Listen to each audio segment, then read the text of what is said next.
Hello, welcome my to channel Reading Book 1984. Let's go. What seems like a long time passed. The pain in wisdom boy had revived. His mind surged round and round on the same trick, like a ball falling again and again into the same stress of a slot. He had only six, so the pain in his belly fires of brave blood and the screaming of brain Juliet razor blood. There was another spasm in his entirely the heavy boot were approaching as the door opened. The wave of air that it created brought in the powerful smell of coal sweat. Person walked into the cell. He was wearing khaki shorts and a sport shirt. This time Wisdom was startled into self-forgetfulness. You hear, he said. Person gave Wisdom a glance in which there was neither interest nor surprise, only misery. He began walking jerkily up and down, evidently unable to keep still. Each time he struck them, his it was apparent that they were trembling. His eyes had a wide open, strained look, as though he could not prevent himself from gazing at something in the middle distance. "What are you in for?" said Wiston. Through crime, said Person, almost blubbering. The tone of his voice implied an complete admission of his guilt and sort of incredulous horror that such a would could be applied to himself. He paused a little Wilson and began eagerly appealing to him. "You don't think they all shoot me, do you, old chap? They don't shoot you if you haven't actually done anything, only through which you can't help. I know they give you a fair hearing. Oh, I trust them for that. They all know my record, won't they? You know what kind of chap I was. Not a bad chap in my way. Not brainy, of course, but I tried to do my best for the party, didn't I? I'll get out with 5 years, don't you think? Or even 10 years. A chap like me could make himself pretty useful in the labor camp. They wouldn't shoot me for going off the rail just once.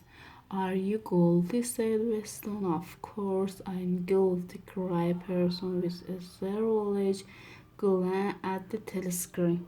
You don't think the party would arrest an innocent man, do you? His frail light face grew calmer and even took on a slightly sentimentally expression. Soft crime is their full thing, old man, he said, sent. It is slightly it can get hold of you without your knocking it. Do you know how it got hold of me in my sleep? Yes, that's a fact. There I was working away trying to my bit. Never now I had any bad stuff in my mind at all, and then I started talking in my sleep. Do you know what they heard me saying?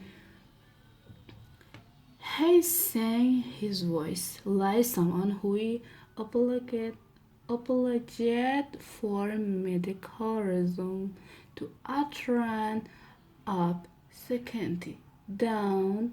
We speak, brother. Yes, I said that. Said it over and over again. It seems between you and me, old man. I'm glad they got me before it went any further. Do you know what I'm going to say to them when I go up? before the turbulence. Thank you. I'm going to say thank you for saving me before it was too late. Who the noise? You said, Winston. It was my little daughter, said person with a sort of doleful pride. She listened at the keyhole, heard what I was saying, and nipped off to the patrol the very next day. Petri smart for the nipper of 7. I don't bear her any gratitude for it. In fact, I'm proud of her. It showed brought her up in the right spirit anyway. He made a few more jerk movements up and down several times, casting a longing glance at the lavatory pendant. He suddenly rapped down his shirt. Excuse me, old man, he said, I can't help it. It's the waiting. He plumed his large posterior into lavatory pen. Winston covered his face with his hand. It's me, yelled the voice from the telescreen. 6780 Smith. Oh, uncover your face. No face cover in the cell. Winston uncovered his face. Person used the lavatory loudly and abundantly. It turned out that the plug was defied and his cell stank unbelievably for hours afterward. Person was removed. More person came and went mysteriously. As a woman was consigned to room 101, and Winston noticed seems to show and turn different color when she heard to worry. Time came when if it had been morning when he was brought here would be afternoon, or if it had been afternoon they would be midnight. There were 6 persons in the cell, men and women, all sat very still. Opposite Winston there sat the man with a childless, saucy face. Toothy face exactly like that of the some large, harmless rodent.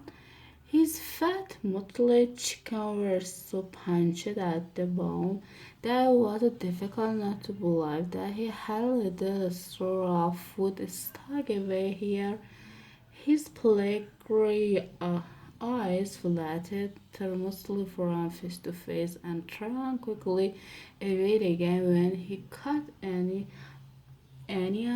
eye. The door opened and another passenger was brought, who his appearance set a momentary chill through Winston. He was commonplace, looking man who might have been an engineer on technical or some kind.